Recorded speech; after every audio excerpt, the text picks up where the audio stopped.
क्या आपने कभी सोचा है कि दिन रात जी तोड़ मेहनत करने के बाद भी घर में पैसा क्यों नहीं टिकता? एक तरफ से आता है और दूसरी तरफ से किसी बीमारी या अचानक आए खर्चे में चला जाता है। हमारे बड़े बुजुर्ग हमेशा कहते थे कि घर सिर्फ ईंट और पत्थर का मकान नहीं होता, ये एक मंदिर है जहां हमारी आत्मा को सुकून मिलता है। हमारे सनातन धर्म में घर को एक जीवित इकाई माना गया है, जिसकी अपनी एक एनर्जी होती है। गरुड़ पुराण और वास्तुशास्त्र में भी स्पष्ट लिखा है कि हमारे घर में रखी हर चीज का सीधा कनेक्शन हमारे भाग्य और दुर्भाग्य से होता है। कई बार हम अनजाने में मॉडर्न बनने के चक्कर में या पड़ोसी धर्म निभाने के लिए अपने घर की कुछ ऐसी चीजें दूसरों को दे देते हैं जो असल में हमारे घर की बरकत और खुशियों की चाबी होती हैं। जब आप ये चीजें घर की दहलीज पार करवाते हैं तो आप सिर्फ वस्तु नहीं देते, बल्कि अपने घर की पॉजिटिव एनर्जी और माँ लक्ष्मी की कृपा भी किसी और को सौंप देते हैं। जरा सोचिए उस पिता के बारे में जो पूरा महीना पसीना बहाता है ताकि परिवार खुश रहे, लेकिन महीने के आखिरी दिनों में उसके पास बच्चों की छोटी सी जिद पूरी करने के भी पैसे नहीं बचते। उसका दिल कैसे रोता होगा? अगर आप भी इस घुटन और इस दर्द को महसूस कर पा रहे हैं तो अभी कमेंट बॉक्स में जाकर लिखिए आई फील इट, ताकि मुझे पता चले कि हम एक ही कश्ती में सवार हैं। आज मैं आपको हमारे शास्त्र में बताई गई ऐसी 5 चीजों के बारे में बताऊंगा जिन्हें भूलकर भी किसी को उधार या ऐसे ही नहीं देना चाहिए, वरना जीवन भर गरीबी और क्लेश पीछा नहीं छोड़ते। सबसे पहली चीज है घर का अनाज, यानी आटा, चावल या दाल। हमारे यहाँ रसोई को सबसे पवित्र माना गया है, क्योंकि वहाँ माँ अन्नपूर्णा का वास होता है। भोजन सिर्फ पेट नहीं भरता, ये हमारे शरीर और मन की वाइब्रेशन तय करता है। जैसा खाए अन्न वैसा होई मन, ये कहावत तो आपने सुनी होगी। जो अनाज आप अपनी मेहनत की कमाई से खरीद कर लाए हैं उसमें आपके परिवार की एनर्जी है। अगर आप बिना किसी खास वजह के रोज रोज पड़ोसियों को कटोरी भरकर आटा या चीनी देने लगते हैं तो समझ लीजिए आप अपने घर की समृद्धि के टुकड़े बाहर बांट रहे हो। शास्त्रों के अनुसार किसी भूखे को या ब्राह्मण को भोजन दान करना महापुण्य है, लेकिन सिर्फ आदतवश या शर्म के मारे घर का राशन बाहर देना माँ अन्नपूर्णा का अपमान है। इससे घर की बरकत रूठ जाती है और खर्चे आमदनी से ज्यादा होने लगते हैं। दूसरी चीज है नमक, जिसे बहुत साधारण समझा जाता है, लेकिन तंत्र शास्त्र और वास्तु में इसका बहुत महत्व है। समुद्र मंथन से निकली चीजों में नमक का भी स्थान है। नमक में नेगेटिव एनर्जी को सोखने की अद्भुत शक्ति होती है। हम अक्सर नजर उतारने के लिए नमक का इस्तेमाल करते हैं। ये घर के वातावरण को प्यूरिफाई करता है और एक सुरक्षा कवच बनाता है। जब आप बार बार अपने किचन के डिब्बे से निकालकर नमक किसी और को देते हैं तो आप अनजाने में अपने घर की सुरक्षा परत को कमजोर कर रहे होते हैं।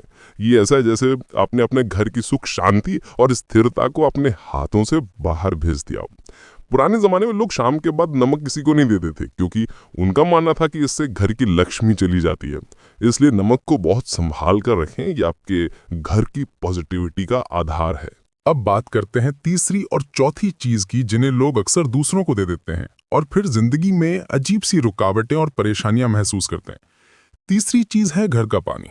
आपको सुनने में ये बहुत मामूली लगेगा, लेकिन हमारे शास्त्रों में जल को देवता का दर्जा दिया गया है। हम उन्हें जल देवता कहते हैं। पानी में याददाश्त होती है, वो अपने अंदर हर तरह की एनर्जी को सोख लेता है। आप घर में पूजा करते हैं, मंत्र जाप करते हैं, खुश रहते हैं, तो आपके घर के पानी में वो सारी पॉजिटिविटी समझ आती है। जब आप अपने घर के मटके या फिल्टर से बार बार पानी भरकर किसी और को देते हैं तो आप अपने घर के शुभ कंपन यानी पॉजिटिव वाइब्रेशंस को बाहर भेज रहे होते हैं।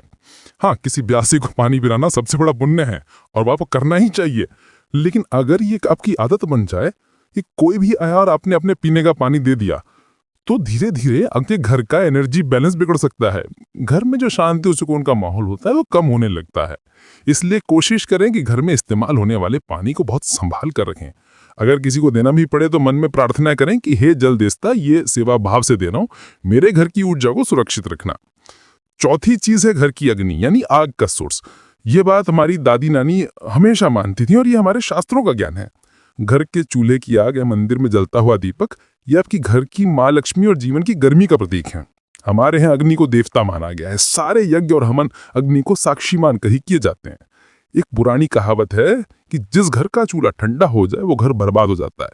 इसका गहरा मतलब है, अगर आप बार बार अपने घर से जलता हुआ कोयला, माचिस या चूल्हे की आग किसी और को देते हैं तो यह आपके घर की फाइनेंशियल एनर्जी को बहुत कमजोर कर देता है। ये सिर्फ एक अंधविश्वास नहीं है, ये ऊर्जा का सीधा साधा नियम है। घर का चूल्हा सिर्फ खाना पकाने की जगह नहीं है, वो घर में लाइफ फोर्स को बनाए रखता है। इसलिए अपने घर की अग्नि को बिना सोचे समझे बाहर देने से हमेशा बचें। अगर कभी बहुत मजबूरी में देना भी पड़े तो पहले अग्निदेव को प्रणाम करें और अपने घर की समृद्धि के लिए आशीर्वाद मांगे, फिर देंगे। क्या आपने कभी इसमें महसूस किया कि जब घर में अचानक गैस खत्म हो जाए, चूल्हा खराब हो जाए, तो पूरे घर का माहौल कितना भारी और बेचैन हो जाता है? ये कोई इत्तेफाक नहीं है, ये संकेत है कि घर की जीवन ऊर्जा में कमी आ गई है। अब शायद सोच रहे होंगे कि अगर हम ये सब देना बंद कर देंगे तो क्या हम मतलबी नहीं कहलाएंगे? नहीं, ये मतलब नहीं, ये जागरूकता है। ये अपने घर के प्रति आपकी जिम्मेदारी है। दान और मदद करने में कोई बुराई नहीं है, लेकिन दान हमेशा सही भावना और सही तरीके से किया जाना चाहिए। जब आप बिना सोचे समझे अपनी चीजें देते हैं तो वो दान नहीं कहलाता, वो आपकी ऊर्जा का रिसाव कहलाता है, जिससे आपकी नींव कमजोर होती है। अब हम उस सबसे जरूरी पांचवी और आखिरी चीज पर आके हैं, जो इतनी सूक्ष्म है कि हम उस पर ध्यान ही नहीं देते, लेकिन आपकी गरीबी और परेशानियों की सबसे बड़ी जड़ वही है। ये वो गलती है जिसे सुधारते ही आपके जीवन में चमत्कार हो सकता है।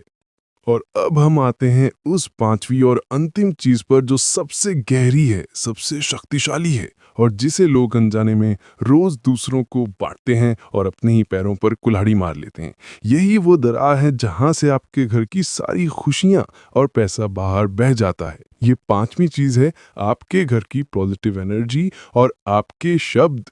हर घर का अपना एक ऑरा होता है, एक वाइब्रेशन होती है जो वहां रहने वाले लोगों के विचारों, शब्दों और भावनाओं से बनती है। जब आप बार बार दूसरों के सामने अपने घर का रोना रोते हैं, घर की शिकायतें करते हैं, अपने परिवार के झगड़ों, बीमारियों और पैसों की तंगी का ढिंडोरा पीटते हैं, तो आप असल में अपने घर की इज्जत और उसकी पॉजिटिव एनर्जी को बाहर फेंक रहे होते हैं। ये सिर्फ शब्द नहीं होते, ये शक्तिशाली तरंगे होती हैं जो आप ब्रह्मांड में भेजते हैं। और भगवान शिव का बनाया हुआ ये ब्रह्मांड का नियम है कि आप जो भेजते हैं वही 1000 गुना होकर आपके पास लौट कर आता है। कल्पना कीजिए कि आपका घर एक मंदिर है और उसकी दीवारें आपकी हर बात सुनती हैं और रिकॉर्ड करती हैं। अगर आपके शब्द प्यार, शुक्राने और आशीर्वाद के हैं तो घर की दीवारें चमक उठती हैं, घर में देवता वास करते हैं और बरकत बढ़ती है। लेकिन अगर आपके शब्द शिकायत, गुस्सा, नफरत और डर के हैं तो घर की दीवारें काली पड़ने लगती हैं और धीरे धीरे घर का ऑरा इतना नेगेटिव हो जाता है कि वहां मां लक्ष्मी एक पल भी नहीं टिकती हैं। यही कारण है कि कई लोग कहते हैं, पता नहीं हमारे घर को किसकी नजर लग गई है, कुछ भी अच्छा नहीं हो रहा। वो नजर किसी और की नहीं, आपकी अपनी नेगेटिव सोच और शब्दों की होती है। हमारे शास्त्रों में कहा गया है, यथा दृष्टि तथा सृष्टि, यानी जैसी आपकी सोच होगी वैसी ही दुनिया आपको दिखेगी। अगर आप बार बार कहेंगे और सोचेंगे कि मेरे घर में हमेशा परेशानी रहती है, तो आप यूनिवर्स को ऑर्डर दे रहे होते हैं कि इस परेशानी को बनाए रखो। इसीलिए ये पांचवी गलती सबसे खतरनाक है। ये सिर्फ पैसा नहीं छीनती, ये आपके मन का सुकून, रिश्तों का प्यार और शरीर का स्वास्थ्य भी छीन लेती है। अब जरा सोचिए, अगर आप सिर्फ इस एक गलती को आज से ही सुधार ले तो क्या होगा? अगर आप अपने घर के बारे में सिर्फ प्यार, सम्मान और शुक्राने के शब्द बोले तो आपके घर का पूरा वातावरण बदल जाएगा। चाहे कितनी भी बड़ी मुश्किल क्यों ना हो, आप आज से एक संकल्प लीजिए कि आप कहेंगे, मेरा घर एक मंदिर है, मेरे घर पर महादेव की कृपा है, यहाँ शांति है, यहाँ समृद्धि है। आप देखेंगे कि कुछ ही दिनों में ये शब्द आपके जीवन की हकीकत बनने लगेंगे। रुका हुआ पैसा वापस आने लगेगा, घर में हंसी खुशी का माहौल बनेगा और रिश्तों में मिठास लौट आएगी। तो आज आपने उन 5 स्तंभों के बारे में जाना जिन पर आपके घर की समृद्धि टिकी है। घर का अनाज, नमक, जल, अग्नि और आपके अपने शब्द या घर की पॉजिटिव एनर्जी। इन्हें बिना सोचे समझे दूसरों को देना अपनी नींव को कमजोर करने जैसा है। लेकिन अगर आप इन्हें संभालते हैं और जब भी किसी जरूरतमंद को देते हैं तो प्रार्थना और आशीर्वाद के साथ देते हैं, तो यही चीजें आपके घर में कई गुना ज्यादा बरकत लेकर आएंगी। अब एक पल के लिए अपनी आंखें बंद कीजिए और अपने घर को याद कीजिए। महसूस कीजिए कि आपके घर की दीवारें सुनहरी रोशनी से भर रही हैं। आपकी रसोई मां अन्नपूर्णा के आशीर्वाद से चमक रही है। आपके घर का पानी गंगा जल की तरह पवित्र हो गया है और आपके शब्द मंत्र बन गए हैं जो आपके घर में सुख, शांति को आकर्षित कर रहे हैं। अगर ये संदेश आपके दिल तक पहुंचा है तो इसे अपने जीवन में उतारिए और देखिए कि कैसे आपकी दुनिया बदलती है। आपके घर की ऊर्जा ही आपका भाग्य है। इसे संभाल कर रखिए। और हाँ, अगर आप चाहते हैं कि ऐसे ही गहरे और जीवन को बदलने वाले संदेश आप तक पहुंचते रहें तो इस चैनल के साथ जुड़े रहिए। लेकिन एक बात का ध्यान रखिएगा, इस वीडियो को अधूरा छोड़कर या स्किप करके मत देखिएगा। ये कोई मामूली जानकारी नहीं है, ये ऊर्जा का विज्ञान है। अगर आपने कोई भी महत्वपूर्ण बात मिस कर दी तो आधी अधूरी जानकारी फायदे की जगह नुकसान कर सकती है। आपके एक छोटे से स्किप से वो रहस्य छूट सकता है जो आपकी जिंदगी बदलने वाला था। इसलिए वीडियो को अंत तक बिना स्किप किए देखिए ताकि मां लक्ष्मी की कृपा आप पर पूरी तरह से बसे। जुड़े रहिए क्योंकि आगे हम ऐसे और भी रहस्य उजागर करेंगे जो आपकी किस्मत बदल सकते हैं।